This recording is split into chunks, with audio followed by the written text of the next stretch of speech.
beberapa cara menghindari sifat riya dan sum'ah. Pertama, meluruskan niat. Semua amal tergantung kepada niat. Apabila niatnya karena Allah, maka akan diterima amal tersebut. Sebaliknya, apabila ada keinginan agar dipuji oleh orang lain, maka akan sia-sia. Oleh karena itu, sangat penting meluruskan niat sebelum melakukan amal ibadah. Kedua, menyadari bahwa dirinya adalah hamba Allah Subhanahu wa taala. Karena kebanyakan manusia itu sering melupakan nikmat yang diterima dari Allah Subhanahu wa taala. Mereka beranggapan bahwa harta dan kedudukan yang diperoleh merupakan hasil kerja kerasnya. Nah, anggapan seperti itu yang memicu sifat riya dan sum'ah. Padahal sudah jelas, semua itu adalah amanah dan pemberian dari Allah Subhanahu wa taala. Yang ketiga, cara menghindari sifat riya dan sum'ah itu memohon pertolongan kepada Allah. Manusia merupakan makhluk lemah dan penuh keterbatasan.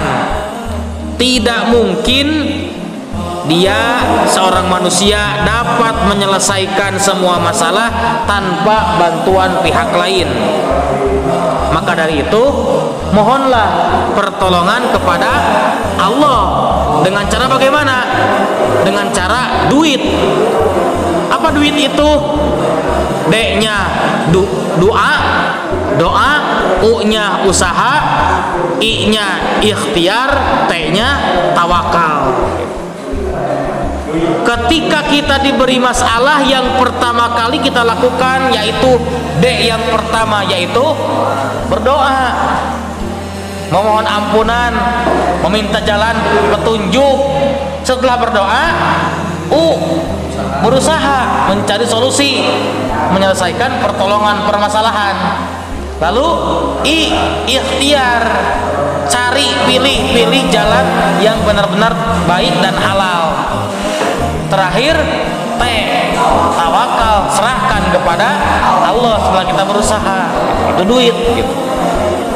Itu duit namanya. Yang keempat, cara menghindari sifat riya dan sum'ah itu memperbanyak rasa syukur. Apa syukur itu?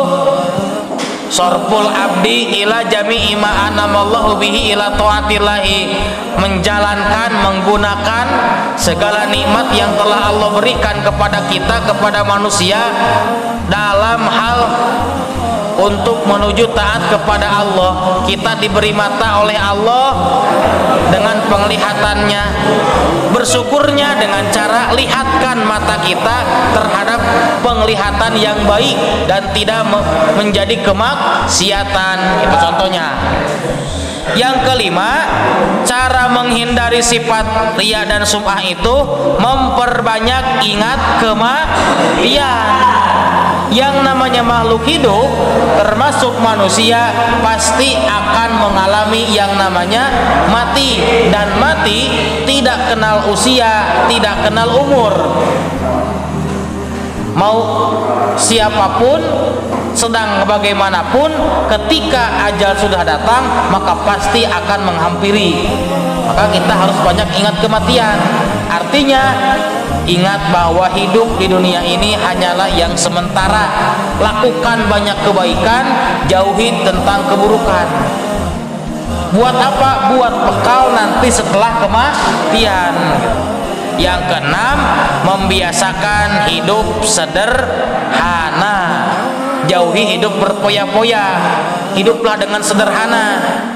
Meskipun kita memiliki uang, meskipun kita memiliki harta melimpah, pangkat dan kedudukan tinggi, tetap kita harus hidup sederhana. Karena kesederhanaan akan membuat seseorang menjadi lebih ikhlas dalam melakukan setiap amal ibadah. Jadi ada enam. Di di antaranya cara menghindari sifat riya dan sum'ah.